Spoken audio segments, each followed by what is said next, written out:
ఒక పట్టణాన్ని సజీవ సమాధి చేసింది ఒక విపత్తు. అగ్నిపర్వతం పేలుడు దాటికి కొన్ని నిమిషాల వ్యవధిలో ఆకాశం అంతా నల్లటి పొగ కమ్మేసింది.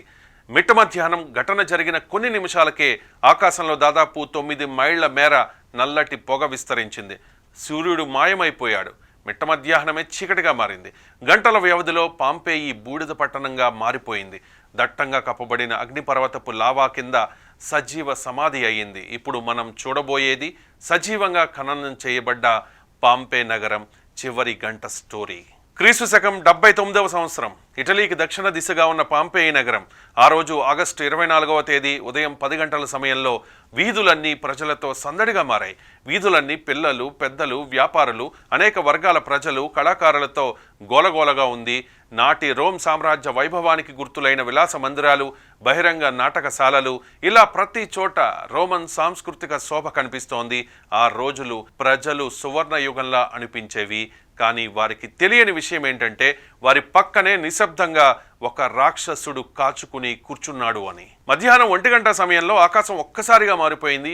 అగ్నిపర్వతం గర్జించింది. నల్లటి పొగ సుడులు తిరుగుతూ పైకి లేచింది. ప్రజలు మొదట ఆశ్చర్యపోయారు. తర్వాత భయంతో గజగజ వణికిపోయారు.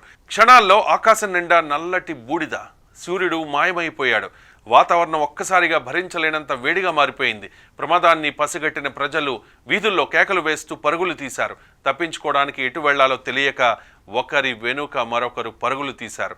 నల్లటి పొగ 9 మైళ్ల మేర విస్తరించింది. అర్ధరాత్రి సమయంలో మౌంట్ విసూవియస్ అగ్నిపర్వతం రెండోసారి గర్జించింది. ఈసారి అగ్నిపర్వతం నుంచి మంటల తుఫాను విరుచుకుపడింది. పీరోక్లాస్టిక్ వేవ్ అంటే 1000 డిగ్రీల వేడితో వచ్చిన గాలి, రాళ్లు, మంటల మిశ్రమం ఒక్కసారిగా ఎగిసిపడింది. ఒక్క క్షణంలో ప్రజల శ్వాస ఆగిపోయింది. ఏం జరిగిందో తెలిసేలోపే 1000 మంది క్షణాల్లో కుప్పకూలిపోయారు. దాదాపు 20,000 మంది ప్రజలు నివసించిన ఈ సంపన్న పట్టణం అగ్నిపర్వతం వెదజల్లిన లావా బూడిదతో శాశ్వతంగా గడ్డ కట్టుకుపోయింది. అత్యంత విషాదం రేపిన ఘటన ఇది. ఏం జరిగిందో తెలుసుకునేందుకు శాస్త్రవేత్తలు రంగంలోకి దిగారు. శతాబ్దాల తర్వాత పురావస్తు శాస్త్రవేత్తలు తవ్వకాలు చేశారు. బూడిదలో గడ్డగట్టిన మనుషులు రూపాలు అనేకం బయటపడ్డాయి. కొందరు పరుగులు తీస్తూ, మరికొందరు దేవుణ్ణి ప్రార్థిస్తూ, కుటుంబ సభ్యుల్ని కౌగిలించుకుని కొందరు. ఆ నగరం అంతా భీతావహంగా మారిపోయింది. ప్రాచీన రోమన్ సామ్రాజ్యంలోని ఒక సంపన్న పట్టణం పాంపేయి. ఇటలీలోని కంపానియా ప్రాంతంలో నేపుల్స్ నగరానికి దగ్గరలో ఉండే పాంపేయి అప్పట్లో ఆధునిక నగరంగా పేరు పొందింది. ఎందుకంటే పట్టణంలో చక్కటి ప్రభుత్వ భవనాలు, విలాసవంతమైన ప్రైవేటు గృహాలు, విలాసవంతమైన అలంకరణలు, అందమైన ఫర్నిచర్లు, పట్టణం అంతా వివిధ రకాల కళాకృతులతో నిండి ఉండేది. విసూవియస్ అగ్నిపర్వతం బద్దలైనప్పుడు ఆకాశంలో 9 మైళ్ల మేర బూడిద విస్తరించింది. ఆ బూడిద కింద 4 నుంచి 6 మీటర్ల లోతున పాంపేయి పట్టణం సమాధి అయిపోయింది. చుట్టుపక్కల ఉన్న హెర్క్యులేనియం వంటి గ్రామాలు కూడా అగ్నిపర్వతం బూడిదలో సమాధి అయిపోయాయి.